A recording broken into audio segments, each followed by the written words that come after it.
Rappie. I make these videos early in the week now because of my schedule, not my wife's. Six Nations, round 2 done. More drama, more red cards, and more sweet tries. Take this belter from Italy for instance. To the tapes.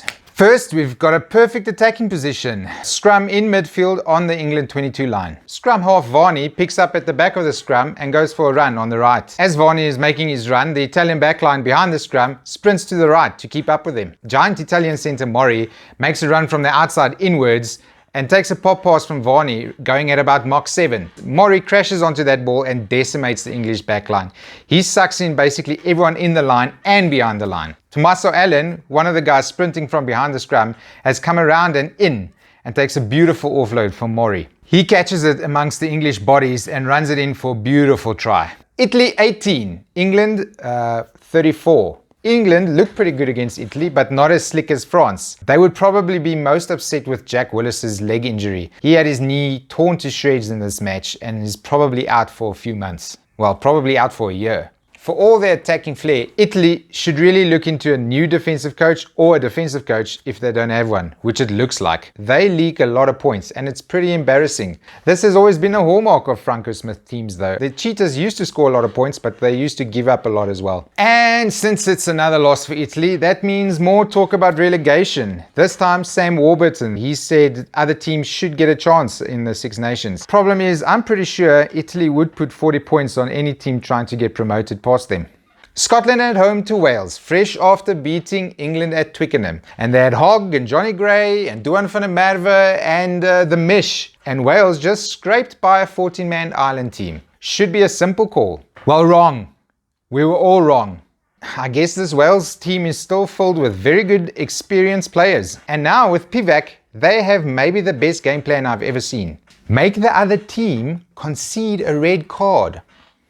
And then barely beat that 14-man team. You could put Eddie, Gatland and Russie in a room together and they would not come up with a strategy this bold, Carton. In all seriousness, if you look at the stats, they had less possession, less territory and less line breaks. And also they missed 27 tackles to 6. But Wales just kept tackling and tackling and tackling. In the end, they made 215 to 109. That commitment to defense, along with their bold red card strategy, has paid off twice now. We'll have to wait and see if it works when a player from the other team doesn't barrel into a ruck like a fucking dart. The hair must be perfect. Ireland versus France was a bit meh. It's funny how games involving Ireland always go a bit eek. They might be a bit of a spoily team. At least my boys France kept their winning record and they beat Ireland in Dublin for the first time in a decade. So that's cool. Ireland are still winless though. They're just above Italy at the bottom of the table. For all of France's beautiful attacking play, this game they had to kind of defend. Ireland are known as a possession-based team. They just keep the ball and go from one ruck to the next across the field all game long. Tyke Byrne was also causing issues in the French set piece, so their attacking platform was taken away. France had to make 69 more tackles than Ireland. So nice. But they kept them out and won. Next up, it's the Scots. You hear that? No, it's not my chair. That's the Southern Hemisphere Rugby World stirring. Super Rugby AU and the Aotearoa comp in New Zealand are starting again. The Aussies are starting this weekend and the New Zealanders are starting next weekend. Some parts of New Zealand are back in lockdown though, so hopefully their games don't get pushed back or cancelled. I would... Now I haven't had a chance to look up the Aussie or New Zealand teams and apparently they have all these newfangled rules as well. I'm not even sure if crowds are allowed at the stadiums, but if they are, rugby is about to get a lot more exciting to watch. No doubt the two countries will be chirping each other about who's got the best competition, the highest quality and the best players. Hopefully we'll get a playoff between the best teams from each country later in the year. Maybe South African and Argentina teams can be invited and we'll have a huge thing with like 12 or 14 teams. Wouldn't that be amazing? And then every year, the best Southern Hemisphere club could be crowned. Yo. Nah, it'll never work.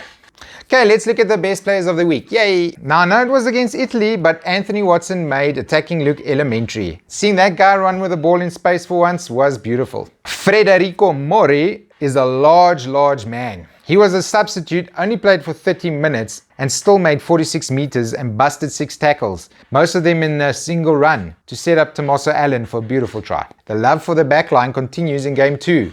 2 tries, 151 meters, 7 broken tackles and a beautiful smile. Stuart Hogg does it a second week in a row for me. Look, I don't even look at the stats for Reece Zammit. All eyes knows is I said last week I like this kid and now everyone knows why. Josh Adams, that gender reveal party. Good idea, man. Icky game 3. There's a forward in this one, Tyke Byrne again. Not as many run meters, but 10 out of 10 tackles and 3 turnovers, the most of everyone. I wonder if there's a blindside flank hiding inside that lock. Also, I can now spell his name without even looking it up. Lastly, not Antoine Dupont.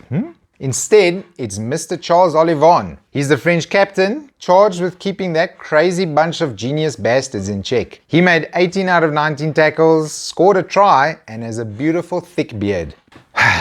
No Six Nations this weekend, so I guess we'll just stare at each other for 5 minutes next week. I can't wait. Bye.